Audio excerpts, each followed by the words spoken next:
Muito bem, gente. Estamos aqui com mais um bate-papo com o Geraldo Câmara, aqui no nosso querido Filé do Zezé. E vamos conversar hoje com dois advogados, um no primeiro bloco, outro no segundo bloco. Eu não vou misturar assunto, vai ser um negócio genial, porque a gente não mistura assunto. Um deles, eu acho que está dando o que falar por aí, porque a situação do país está aí, meio esquisita demais. Você vê, por exemplo, na questão imobiliária.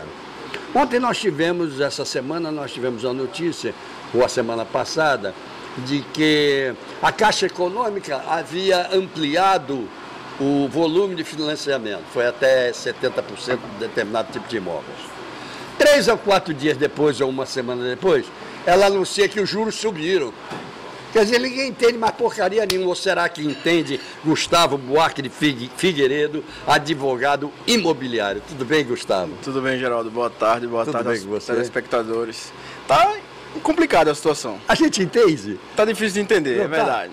A Caixa, na verdade, realmente voltou a financiar imóvel com um percentual maior. Estava com 50% até uma semana atrás. Isso. Aumentou, voltaram a financiar um pouco mais a 70% agora. Isso, inclusive usado. Exato, isso aí só para usado. Só para usado. Para usado, isso. O imóvel novo ainda consegue financiar um pouco mais. Exato. E aumentou os juros realmente, como o senhor falou.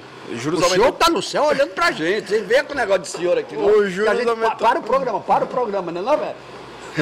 Os juros aumentou quase 1%. Então, acho que para compensar essa cessão maior de crédito, eles aumentaram esse juro para recuperar o dinheiro emprestado.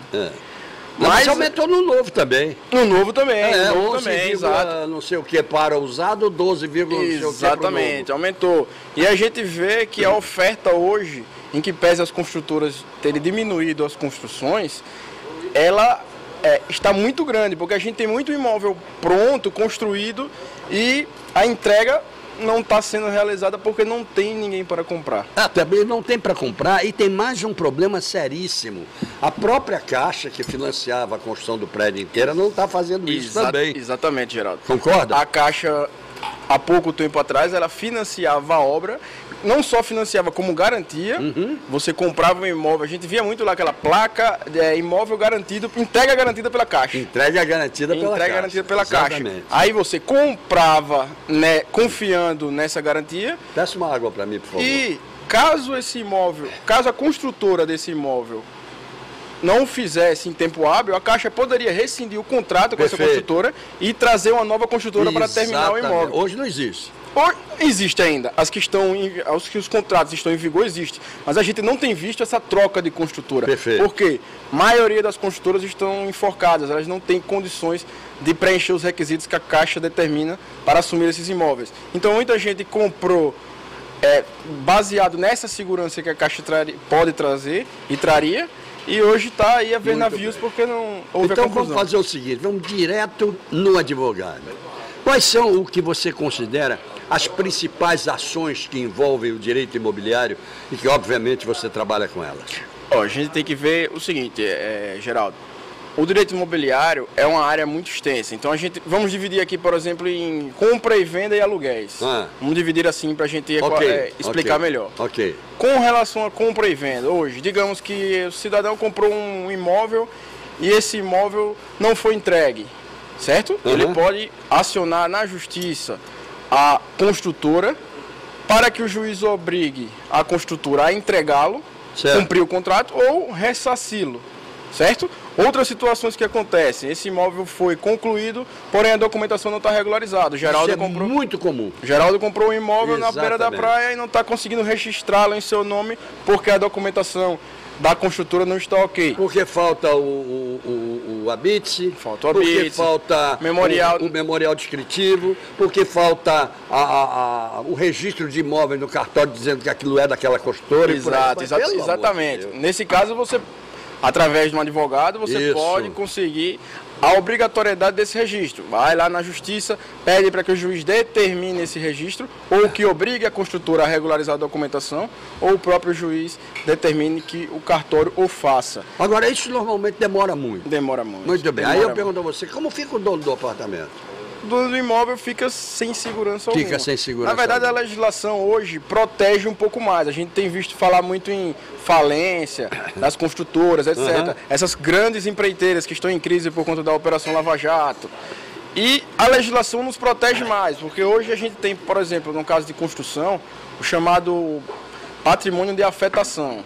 Você está construindo vários empreendimentos, mas o Geraldo comprou um empreendimento ali na beira da praia da Jatiuca, e essa mesma construtora está construindo em outro lugar, na beira da praia da Pajuçara, certo? Qualquer problema que tenha com a construtora, o seu imóvel futuro está protegido pelo aquele patrimônio. Ou seja, explicando melhor, se houver uma falência... É uma garantia. E se houver uma falência, a sua área está garantida. Por mais que não suba o imóvel, a sua parte do terreno está garantida, entendeu? Exatamente. Então a legislação tem fortalecido essa segurança, traz mais segurança e fortalece o mercado. Sem dúvida que de qualquer maneira ele está perdendo dinheiro. Com certeza. E uma coisa é ter o imóvel construído, outra coisa é ter uma parte sem dúvida do terreno. Mas era pior. Mas era pior.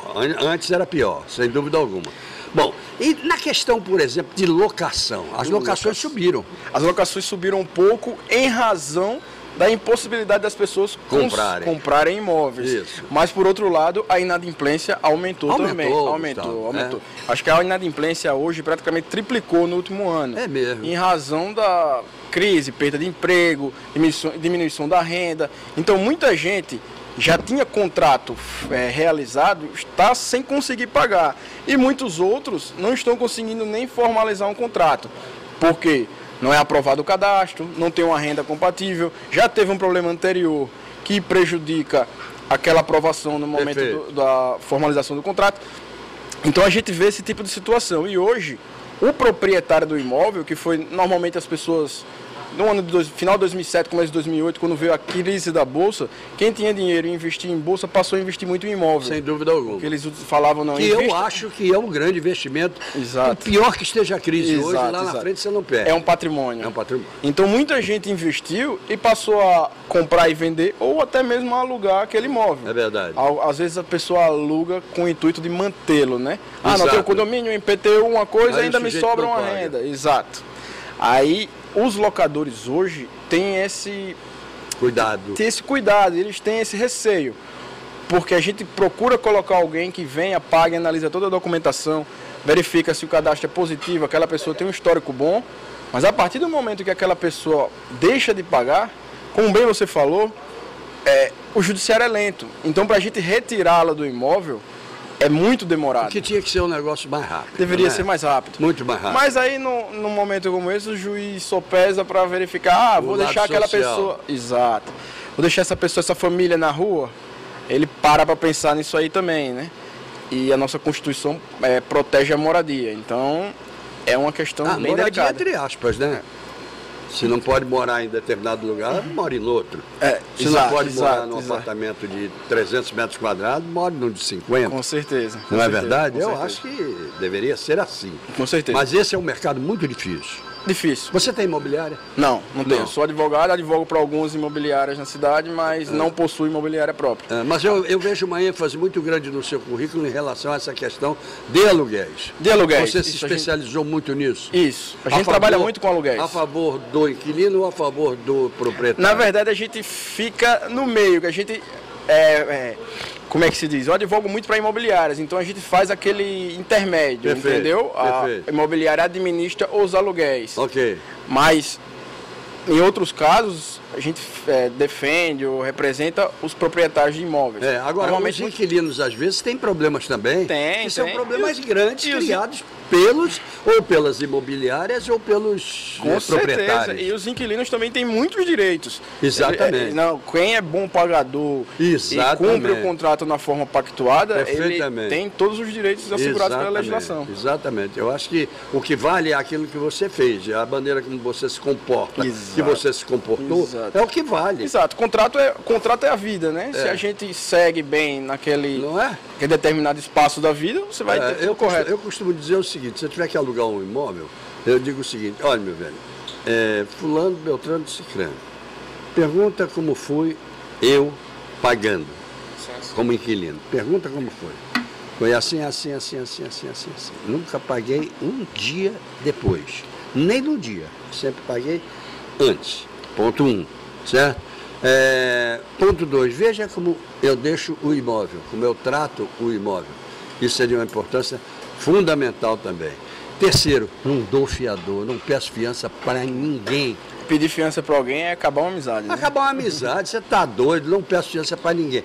Quer fiador? Tá, um filho meu, pronto, acabou. Mas uma situação como essa que você nos trouxe é exatamente onde importa, no caso de uma empresa que administra aluguéis, um cliente como esse, um locatário que sempre cumpre com as suas obrigações, ele com certeza vai ter o cadastro aprovado sem facilmente. Dúvida, sem dúvida. E falar a verdade.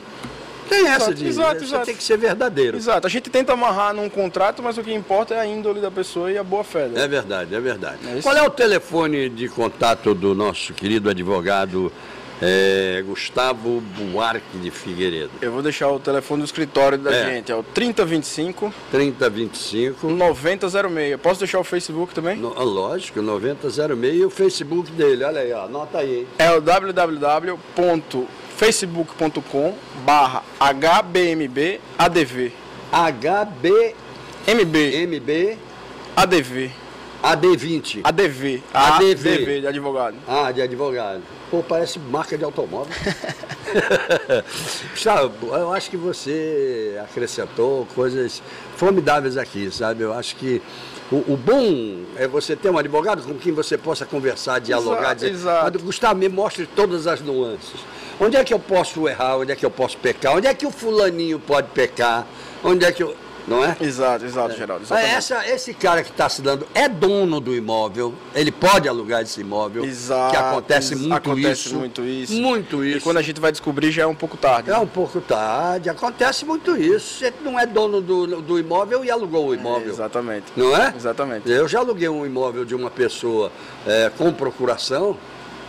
Mas com procuração efetiva, em cartório, etc. Aí tudo bem. Tudo bem, aí você está representando ela. Não é verdade? Legalmente. Isso. Eu espero que você se dê cada vez melhor no mercado imobiliário. Muito obrigado e obrigado por ter vindo. Obrigado mesmo. Vou pedir licença para ir até os nossos comerciais e logo depois dos comerciais nós vamos receber aqui o Carlos Hidalgo, que também é advogado, mas é advogado trabalhista. A gente não misturou os assuntos. E já que falamos em imóveis, deixa eu falar de um.